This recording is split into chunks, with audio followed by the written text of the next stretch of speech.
오늘 이 시간 우리가 함께 은혜 받을 하나님 말씀은 열왕기하 18장 1절부터 8절까지 말씀입니다. 열왕기하 18장 1절부터 8절 구약성경 593면 한 절씩 우리 교독하도록 합니다. 이스라엘의 왕 엘라의 아들 호세아 제3년에 유다 왕 아하스의 아들 히스기야가 왕이 되니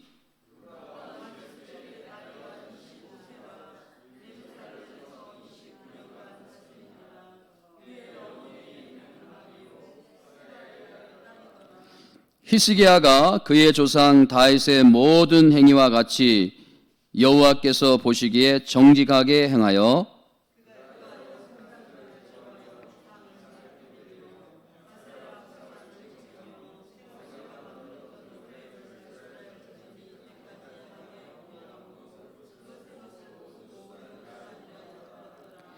히스기야가 이스라엘 하나님 여호와를 의지하였는데 그의 전후 유다 여러 왕 중에 그러한 자가 없었으니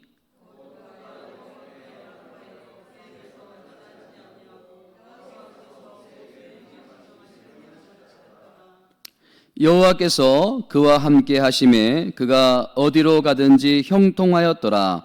저가 아수르 왕을 배반하고 섬기지 아니하였고 그가 블레셋 사람들을 쳐서 가사와 그 사방에 이르고 망대에서부터 견고한 성까지 이르렀더라. 아멘.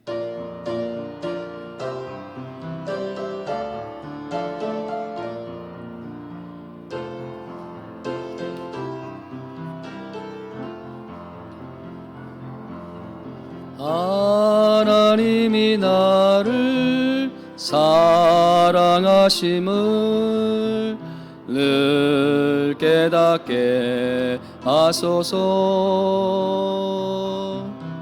하나님이 나를 생각하심을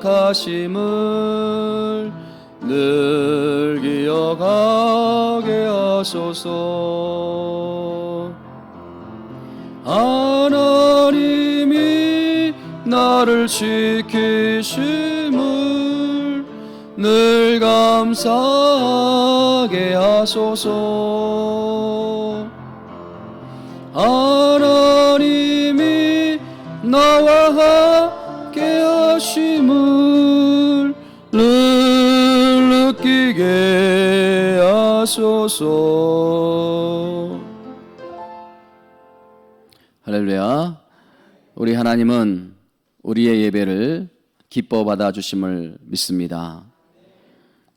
그러므로 말미암아 오늘 예배 가운데 또 회복의 역사가 일어나고 또 응답의 역사가 일어나고 또 새롭게 되는 은혜가 임하기를 주님의 이름으로 축원을 드립니다. 우리 하나님은 우리의 예배를 기뻐 받아주시는데 특별히 우리의 마음을 담은 예배를 기뻐 받아주심을 믿습니다. 여러분, 신자가 지켜야 할 그 계명 크게 두 가지로 그 신약 성경에서 요약이 되는데 마태복음 22장 37절 말씀에 보니까 뭐라고 말씀하고 있냐면 예수께서 이르시되 내 마음을 다하고 목숨을 다하고 뜻을 다하여 주 너희 하나님을 사랑하라. 그러니까 여기 보세요. 하나님께서 가장 먼저 요구하시는 게 뭐예요? 네, 마음을 다하고 목숨을 다하고 뜻을 다하여. 네? 우리 하나님께서 우리에게 원하신 것은 우리의 마음입니다. 그렇기 때문에 여러분들이 오늘 시간 마음으로 드려지는 예배 우리 하나님께서 기뻐 받아주신 줄 믿습니다. 저는 요즘 이 나라 이 민족과 한국교회에 대한 걱정이 참 많아요. 그래서 정말 간절한 마음으로 기도하는 가운데 간혹 독백처럼 이렇게 말하곤 합니다. 다른 사람의 문제가 아니야. 김대동 목사, 너만 잘하면 돼.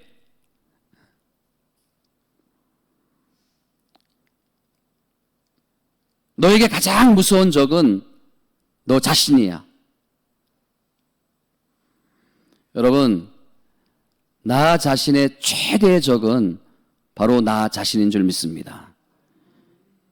나의 자만, 나의 교만, 제가 지난 금요일에도 말씀을 드렸던 것처럼 영적인 포만감, 영적인 자만감, 그때 우리가 변질이 되고 그때 우리가 타락을 하는 것이 아닙니까? 여러분, 자신과의 싸움에서 이기고 계신가요? 가장 힘든 싸움은 나와의 싸움이에요.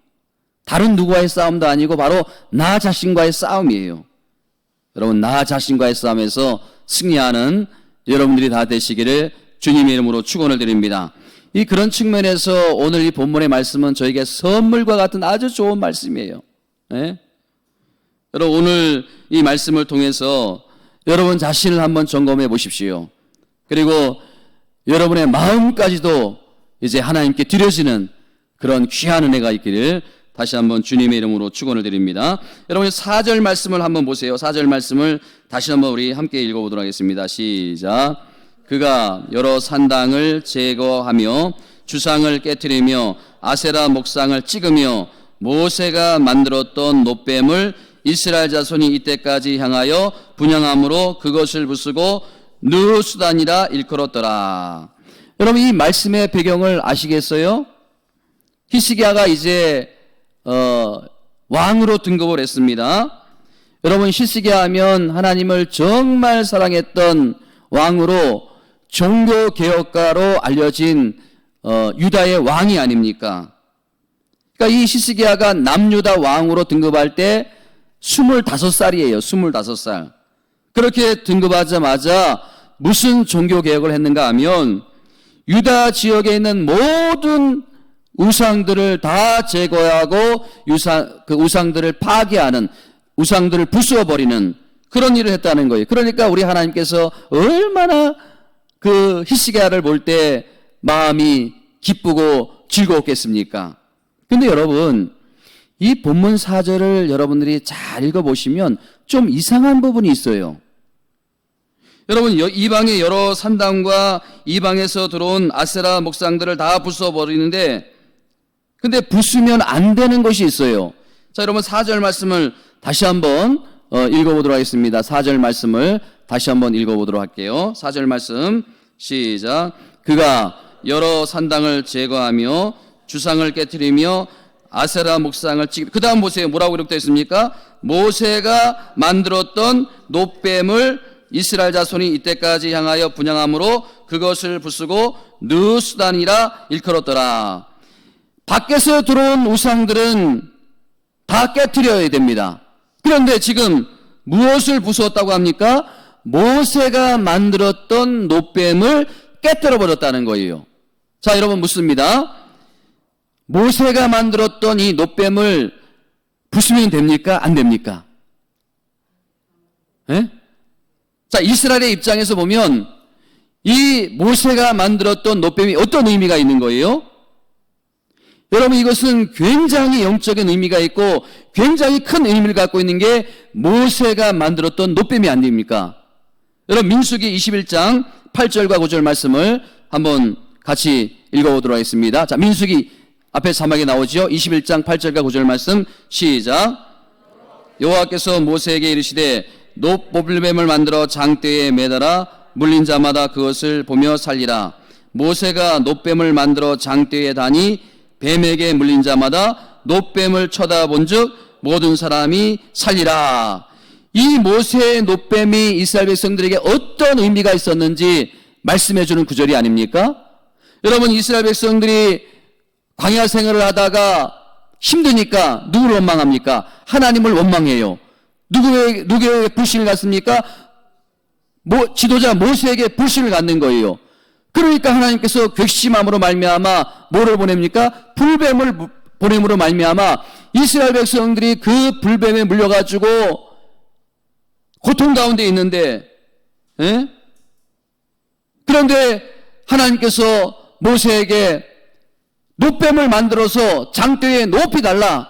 그것을 쳐다보면 쳐다보는 사람은 살리라.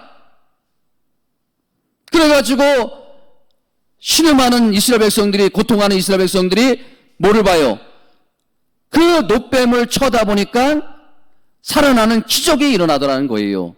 이 상징적인 의미를 담고 있는 게 모세가 만든 놋뱀이 아닙니까? 그것을 영원히 기억하고 그것을 볼 때마다 하나님의 은혜를 잊지 않고 하나님을 바라보며 하나님께 감사하면서 살라고 하는 것이 모세가 만든 놋뱀이 아닙니까? 이게 얼마나 큰 의미가 있는 거예요. 여러분, 인천에 자유공원에 가면 뭐가 있어요? 메가더 장군의 동상이 있지 않습니까? 그 메가더 장군의 동상을 왜 세워놓은 거예요? 그 6.25 전쟁 때 인천 상륙 작전으로 말미암아 우리나라가 없어질 뻔했는데 우리나라가 다시 살아나고 그것을 우리가 잊지 말자, 그 의미에서 메가더 동상을 세워놓은 거 아닙니까? 그런데 그 메가더 동상보다도 더 의미가 있는 것이 바로 이 모세가 만든 놋뱀이 아닙니까?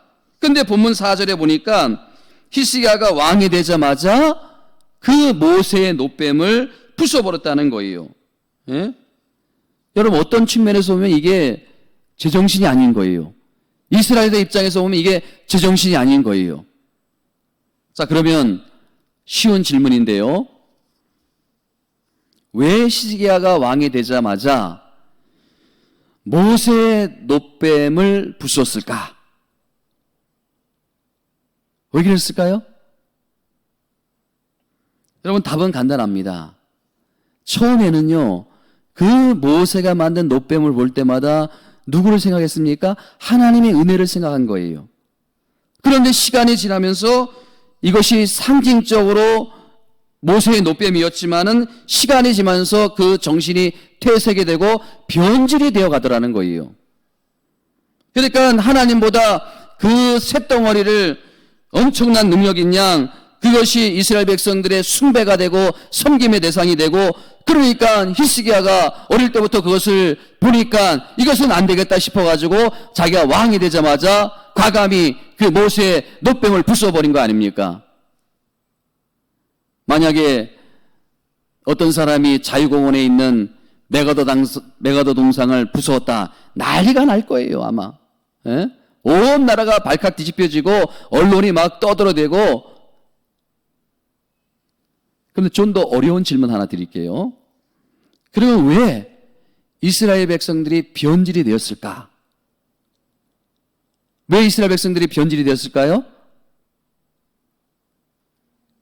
대답은 간단합니다. 시간이 지나면 다 그렇게 된다는 거예요. 따라봅시다. 시간이 지나면 다 그렇게 된다. 아무리 좋은 배도요, 시간이 지나면 변질이 되고요.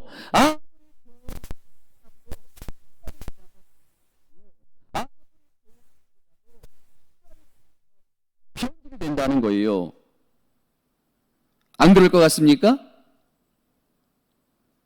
제가 변질이 될까요? 안 될까요? 헷갈리죠? 저도 변질이 돼요. 변질이 될 수밖에 없어요. 저도 인간이기 때문에. 그렇기 때문에 여러분, 이 본문의 4절 말씀이 제가 말씀 묵상하는 가운데 저에게 선물과 같이 주어진 말씀이에요. 우리 마음에 어떤 우상이 자리 잡고 있고 우리 마음에 하나님이 아닌 내가 주인 삼은 그것이 깨트려지고 그것이 부서지지 않고는요, 내가 하나님을 제대로 섬길 수 없고 내가 변화될 수 없고 내가 새로워질 수 없고 이 교회가 부흥할 수 없다. 이게 제가 묵상하는 가운데 깨달은 진리라는 거예요. 여러분, 올 한 해 동안 여러분 안에 자리 잡고 있는 이런 우상이 깨트려지는 은혜가 있기를 주님의 이름으로 축원을 드립니다. 내 안에 터줏대감처럼 자리 잡고 있는 것이 있어요. 다른 거는 다 내려놓아도 이것 하나만큼은 내려놓지 못하고 마치 터줏대감처럼 자리 잡고 있는 그것마저 올 한 해 여러분들이 내려놓을 때 바로 하나님께서 크신 은혜로 함께해 주실 줄 믿습니다. 자, 오늘 그런 차원에서 오늘 본문에서 우리가 이 변질이 되지 않고 변화되기 위해서 하나님께서 우리에게 주시는 메시지 3개를 여러분들에게 나누고자 합니다. 여러분, 이 메시지가 하나님께서 여러분들에게 들려주시는 음성처럼 들려지기를 주님의 이름으로 축원을 드립니다. 여러분, 우리가 변질이 되면 안 되는 거예요. 변화되어야 되는 거예요. 예? 자, 첫 번째, 우리가 기억해야 될 하나님의 메시지 한번 따라해 봅시다. 너 자신을 개혁하라. 예. 너 자신을 개혁하라. 너 자신부터 회개하라는 거예요. 제가 이 히스기야의 종교개혁을 묵상하면서 제일 먼저 떠올렸던 인물이 종교개혁가 존 칼빈입니다. 존 칼빈. 여러분, 존 칼빈이 지금 누구와 싸우고 있는 거예요? 타락한 캐톨릭과 지금 싸우고 있는 거 아닙니까? 그때 천주교 캐톨릭은 엄청난 힘과 권력이 있었던 존재들이 아닙니까? 그거와 지금 맞서 싸우고 있는 게 아니에요? 그런데 그 외부의 적과 싸우는 것도 중요하지만 이 존 칼빈이 무슨 말을 했는가 하면 개혁교회는 날마다 개혁이 되어야 된다. 개혁교회는 날마다 개혁이 되어야 된다. 이게 무슨 말이에요? 내가 지금 캐톨릭과 그 엄청난 힘과 엄청난 권력과 싸우지만 가장 중요한 것은 그 싸움도 외부의 싸움도 중요하지만 내 자신이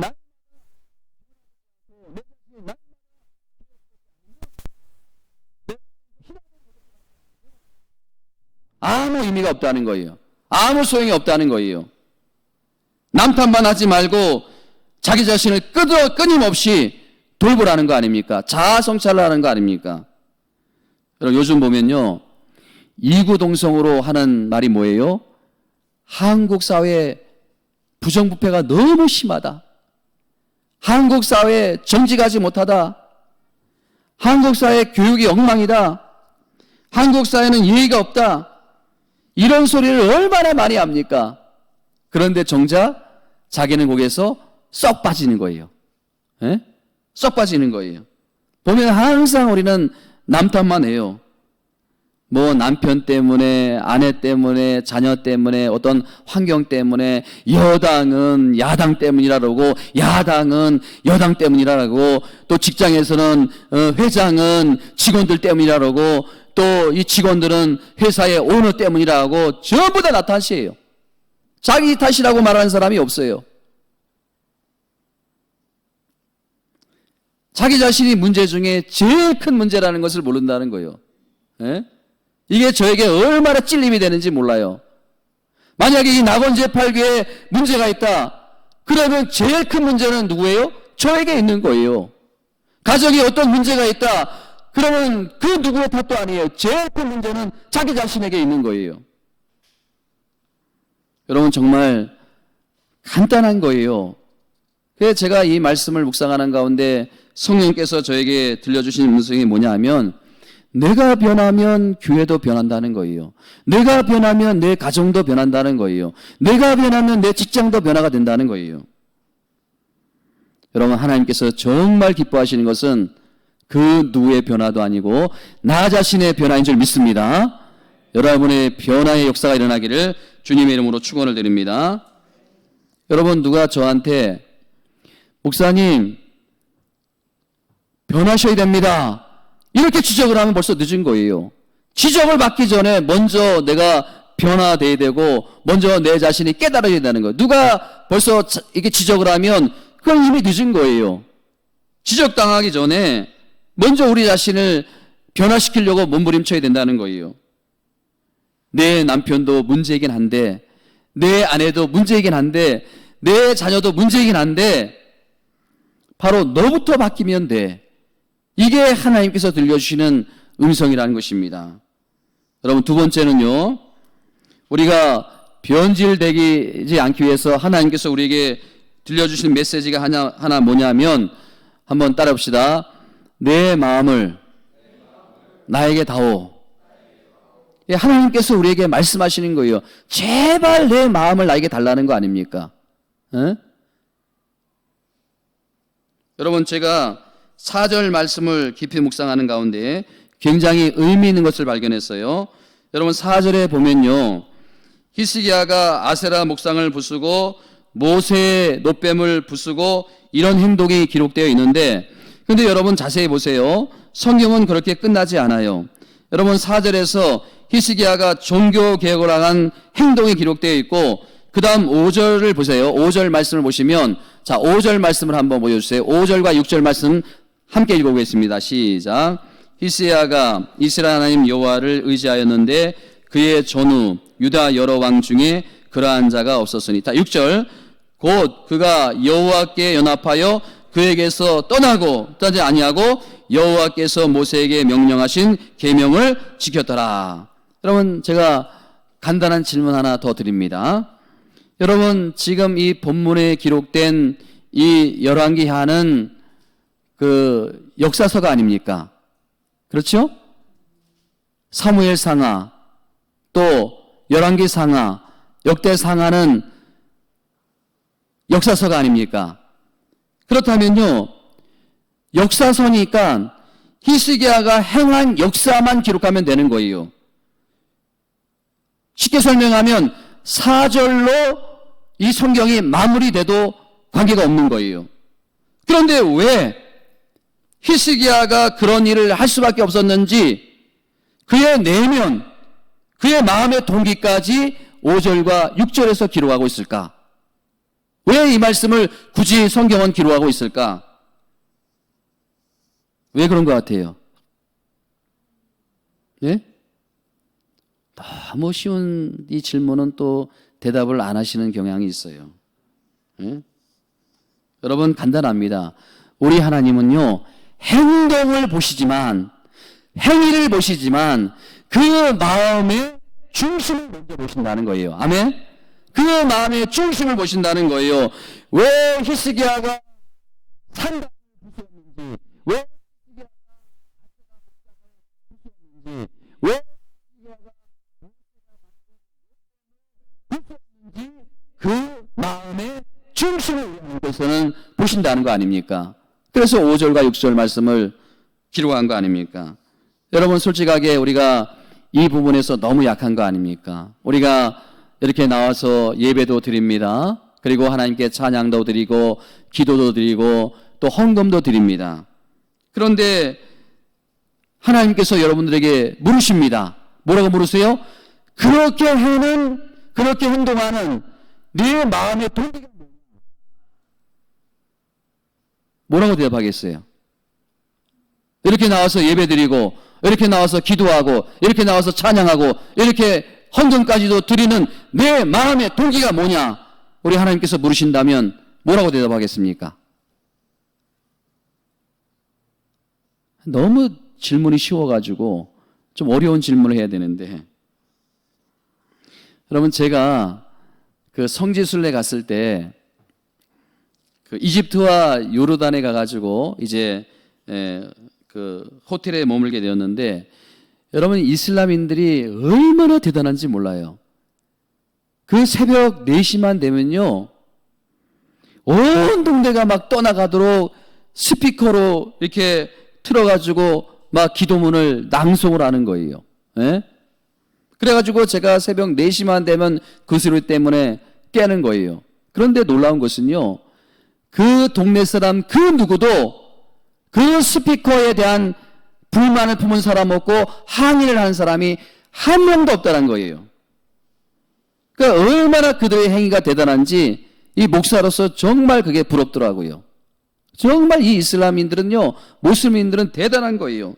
여러분, 이 이슬람의 그 믿음의 행위가 얼마나 대단한지, 여러분, 그들의 신앙의 핵심이 뭔지 아세요?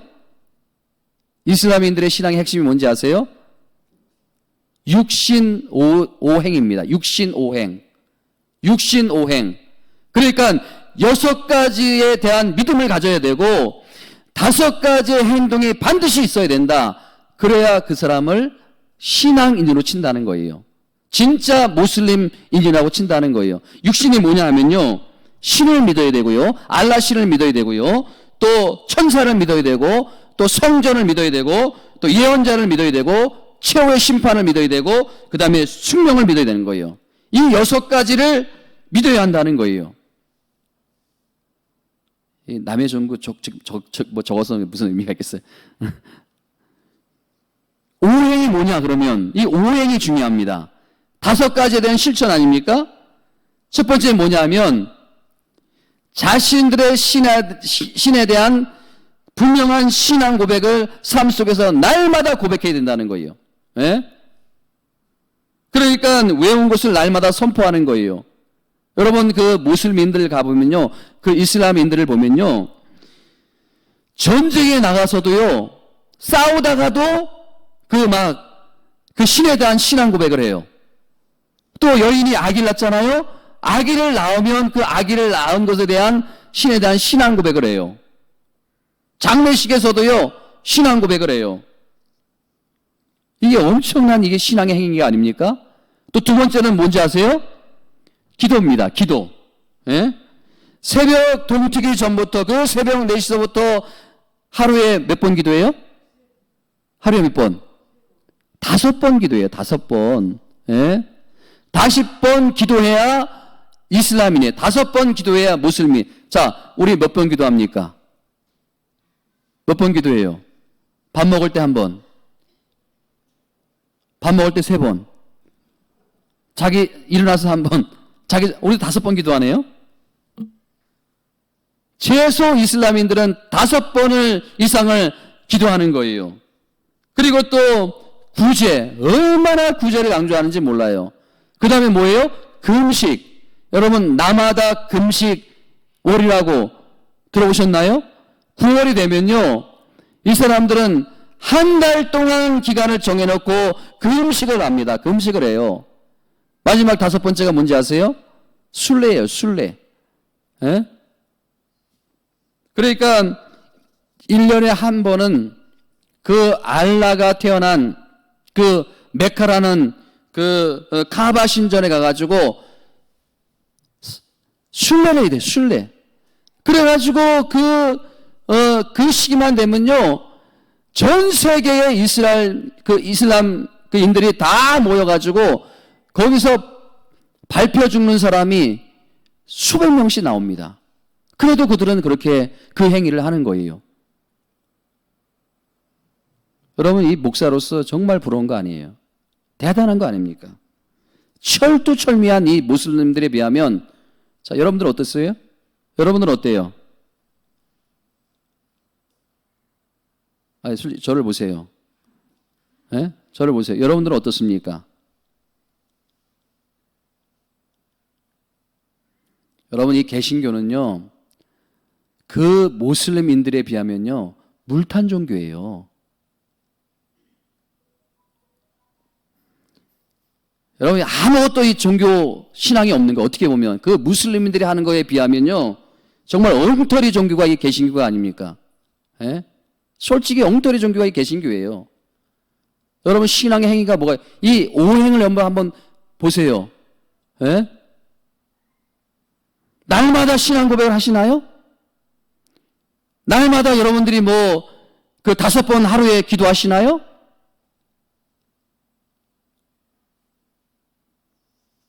여러분 성전을 찾나요? 성지순례를 하나요? 금식을 하십니까? 제가 이 철두철미한 이 모슬민들, 제가 어떻게 보면 이 목사로서, 개신교 목사로서 좀 부끄럽더라고요. 야, 정말 대단하다. 지금요, 기독교 인구는 전 세계적으로 이렇게 줄어드는 추세예요. 그런데 그 모슬림, 이슬람 그 종교는요, 점점 확장을 해 나가고 있어요. 지금 유럽에 보면요, 거의 다 지금 이 모슬림인들로만, 그 이슬람으로 말미암아 점령을 당하고 있어요.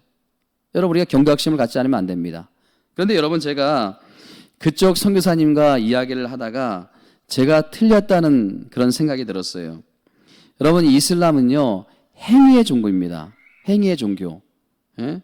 그러니까 기계적으로 그러한 행위만 하면 구원을 받고 그러한 행위만 하면 천국에 간다는 거예요. 그래가지고 그 날마다 금식 기간이 되면요, 그 어떤 법칙이 있냐 하면 그들이 좀 멀리 떨어지면요 그냥 마음껏 먹을 수 있는 거예요. 금식을 안 해도 되는 거예요. 그러니까 그 금식월만 되면은 다 해외로 나간다는 거예요. 그래가지고 마음껏 먹는다는 거예요. 여러분 이 모슬민들은요, 철저하게 행위구원이에요. 행위구원이에요. 근데 우리 하나님은 우리에게 뭐를 달라고요? 마음을 달라는 거 아닙니까? 내 마음을 나에게 좀 다오. 예? 마음을 다하여, 목숨을 다하여, 뜻을 다하여, 마음을 달라는 거 아닙니까?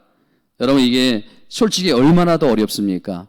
우리가 몸으로는 복종할 수 있어요. 몸으로는 순종할 수 있어요. 그런데 이 마음까지 따라간다는 게 얼마나 힘든지 몰라요. 예? 근데 내 마음을 달라는 거 아닙니까? 내 마음을 달라. 여러분, 우리 하나님은 질투하시는 하나님이에요. 여러분, 성경 이사야서 9장 7절 말씀에 이런 말씀이 있습니다. 자, 함께 읽어봅니다. 이사야서 9장 7절 말씀 앞에 있습니다. 함께 시작. 그 정사와 평강의 도함이 무궁하며 또 다윗의 왕자와 그 나라에 군림하여 그 나라를 굳게 세우고 지금 이후로 영원히 정의와 공의로 그것을 보존하실 것이라. 만군의 여호와의 열심히 이를 이루리라. 여러분, 저는 이 표현이 너무 눈에 들어오는데요, 너무 좋은데요. 여러분, 하나님께서 독생자를 우리에게 보내주신 것은 누구의 열심이에요? 하나님의 열심이에요. 하나님의 열심.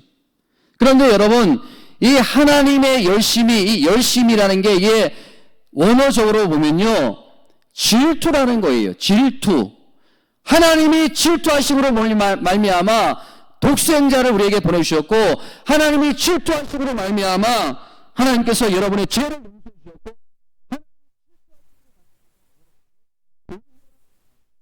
아멘. 그 하나님이 우리를 얼마나 사랑하시는 거예요. 예? 우리가 다른 신에게 좀 마음이 가 있고, 다른 곳에 우리가 마음이 가 있고,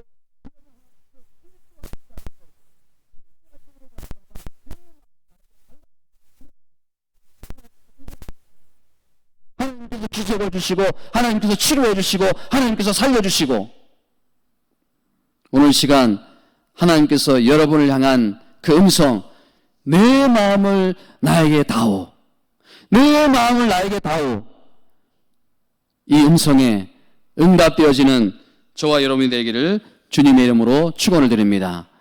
여러분, 그 사춘기 아이들 다 키워보셨잖아요. 그 사춘기 아이들에게 이 부모님이 상처받는 게 뭐예요? 마음을 달라는 거 아니에요. 야, 좀 네 마음에 뭐가 있는지 좀 보여달라 하는 거 아닙니까? 내 마음을 달라. 에? 여러분, 사자성어 중에 양봉음이라고 아시나요? 양봉음이. 우리 장로님은 아실 것 같은데, 양봉음이. 그 김정은이가 누구죠? 처형시킨? 장성택을 처형시킬 때 그 제목이 뭔지 아세요? 양봉음이에요. 양봉음이로 말미암아 내가 장성택이 고모부인가요? 장성택을 처형시킨다고. 그렇게, 여러분, 이 양봉음이가 무슨 뜻인지 아세요? 양봉음이, 보는 앞에서는 순종하는 척하고 속으로는 딴 마음을 품는 거예요. 이게 양봉음이에요. 예? 그러니까 겉으로는 막 받드는 척 하면서 뒤로는 속이는 짓을 하는 거예요. 김정은이가 장성택을 처형할 때 양봉음이 그걸 가지고 처형한 거 아닙니까? 여러분, 저는 그것을 생각하면서 만약 우리를 통치하시고 우리를 다스리는 하나님께서 만약에 이러한 양봉음이를 가지고 잣대를 대면 우리 중에 살아남을 사람이 누가 있겠습니까? 예?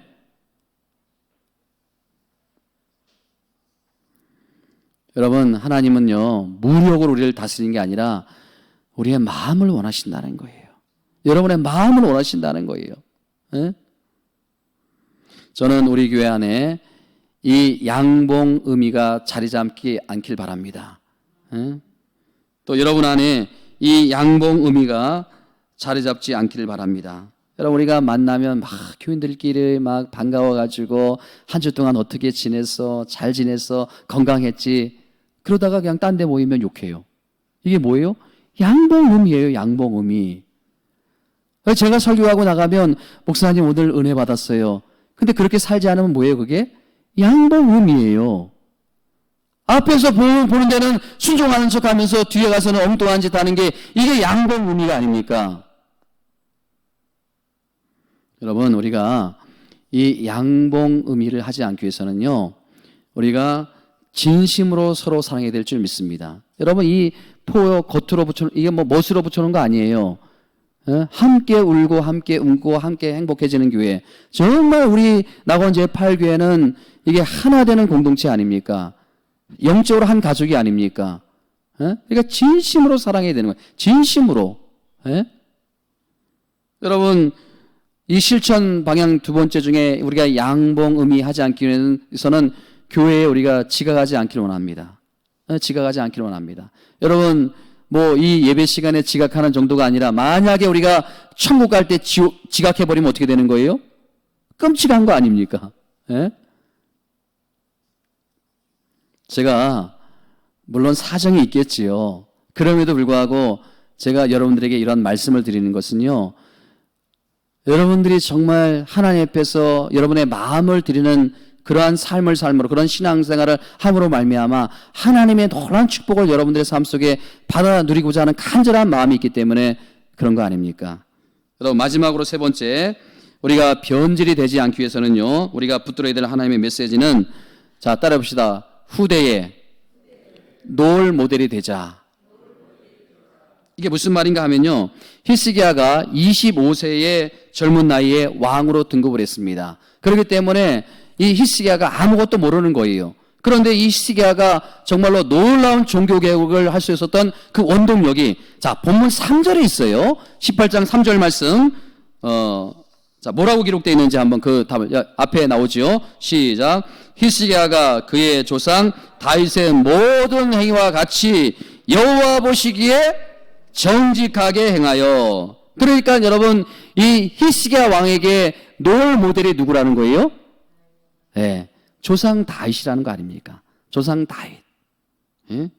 수많은 왕들이 있었어요.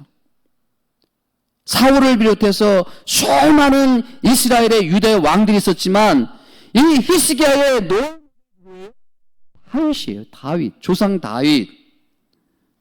첫째는 여호와 하나님 보시기에, 두 번째는 조상 다윗과 같이 행하여. 이게 히스기야가 삼았던 롤 모델이 아닙니까? 저도 그래서 소원합니다. 여호와 하나님 보시기에 이 김대동 목사와 같이 행하여.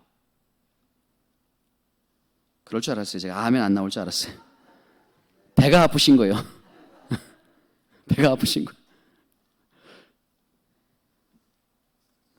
여러분, 그 골프 선수 그 박세리 아시죠? 예, 그 박세리 선수가 그 여자로서는 어쩌면 그 최초로 이제 그 미국에 가서 LPGA 그 활동을 한 박세리 선수, 국위 성향을 많이 하지 않았습니까? 그리고 그가 엄청난 우승도 많이 하고 상금도 많이 받고 뭐 그런 것도 중요하지만요, 가장 중요한 것은 뭐냐 하면, 가장 영광스러운 건 뭐냐 하면 이 박세리 키트가 있었다는 거 아닙니까? 박세리 키트. 이게 뭐예요? 박세리가 골프하는 모습을 보고 수많은 어린 여자아이들이 그 박세리를 롤 모델로 삼고, 그렇게 수많은 사람들이, 수많은 여자들이, 아이들이 어디로 간 거예요? 미국의 LPGA로 가가지고 지금 우리나라 사람 그 여성들이 정복을 하지 않았습니까? 예? 그 이후로 얼마나 많이 뭐 박인비도 나오고요, 또 누구예요? 무슨 뭐 김미연도 나오고, 뭐 지금 뭐 박성현, 뭐 지금 뭐 거의 톱10 안에 드는 대부분의 선수가 한국 선수가 아닙니까? 누구 때문에? 박세리 선수를 롤 모델로 삼아서. 그 중에 제가 그 박인비 선수가 이 인터뷰하는 것이 제가 굉장히 인상적이었는데, 그 박인비 선수가 뭐라고 인터뷰를 했냐면, 이제 후배들에게 내가 새로운 기준이 될 것입니다. 행복하게 즐기면서 투어 생활을 할 수 있다는 마인드를 심어줄 수 있기를 원합니다. 내가 그런 롤 모델이 되고 싶습니다. 이게 박인비 선수의 인터뷰인데 이게 얼마나 여러분 인상적입니까? 예? 여러분, 이 박인비 선수의 그 인터뷰 요지가 뭐예요? 자기도 박세리 선수와 같은 롤 모델이 되고 싶다는 거 아닙니까? 그래가지고 자기 후학들에게, 예전에 선배들은 그 골프를 부담으로 여기고 우승하려고 애쓰고 그래서 고난의 길이라고 생각했지만 자신은 그게 아니고 이 골프를 즐기면서 이 골프를 치면서 행복한 삶을 살면서 그런 모습을 보여주는 게, 이게 자기가 후학들에게 보일 수 있는 롤 모델이 되고 싶다. 여러분 부럽지 않으세요?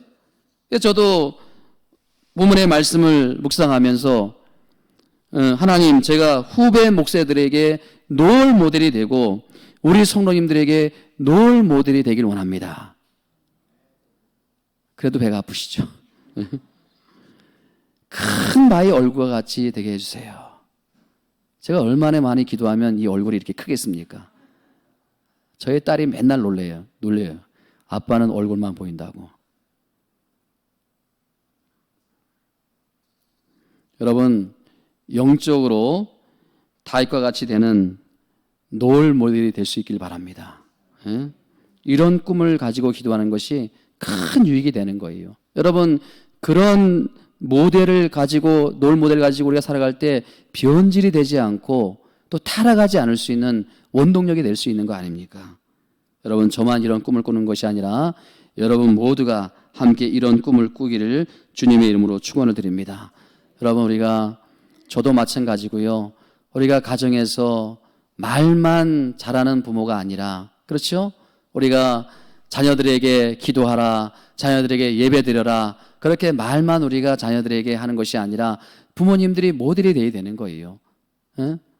그럴 때 우리 자녀들이 그 신앙의 모델을 보고, 나도 부모님처럼 신앙생활을 해야 되겠다. 여러분, 그 이스라엘 백성들이 요단강을 건넌 다음에 그 요단강 가운데서 이스라엘 백성들이 기념비를 세우지 않습니까? 그 기념비를 세우고요, 그 이스라엘 백성들이 그 기념비 앞에서 함께 예배를 드리면서 엄마 아빠가 눈물 흘리면서 우는 거예요. 여러분, 이스라엘 백성들이 광야 40년 동안 어떻게 걸어왔습니까? 애굽에서 430년 동안 어떻게 종살이 했습니까? 그 과거를 돌아보니까 그 요단강이 갈라진 것, 이거 기적이에요. 요단강 갈라지면 어디 들어가? 가나안 땅에 들어가는 거 아닙니까? 그 조상들이 평생 동안 소망했던 그 가나안 땅에 들어간다고 생각하니까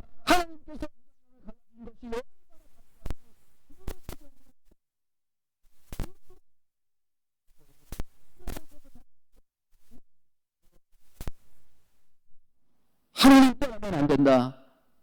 하나님 끝까지 믿고 신뢰해야 된다. 이렇게 하나님께서 도와주셨고 하나님께서 여기까지 이끌어 주셨다. 그게 기념비의 의미가 아닙니까? 결론을 맺습니다. 우리의 모델 중에 롤 모델은 예수 그리스도인 줄 믿습니다. 여러분, 하루하루 그 예수님을 닮아가는 은혜가 있길 바랍니다. 또 예수님의 인격을 품기를 원합니다. 그래서 정말 여러분들 주변에 있는 사람들에게 선향력을 끼치고 또 여러분들의 가정에, 우리 자녀들에게 롤 모델이 되어드려서 여러분들의 가정이 회복되고 또 여러분들의 가정이 하나님의 기쁨이 되어드리는 복된 은혜가 있기를 주님의 이름으로 축원을 드립니다. 여러분, 세 가지 말씀드렸죠. 첫 번째 뭐라 했습니까? 너 자신부터 개혁하라. 또 두 번째는 내 마음을 나에게 다오. 또 세 번째는 뭐예요? 롤 모델이 되자. 인생의 롤 모델이 되자. 이 세 가지를 붙들고 또 한 주 동안 간절히 기도하는, 또 그래서 승리하는 저와 여러분들이 되기를 주님의 이름으로 축원을 드립니다. 시간 우리 찬양 부르고 잠깐 기도하도록 합니다. 나의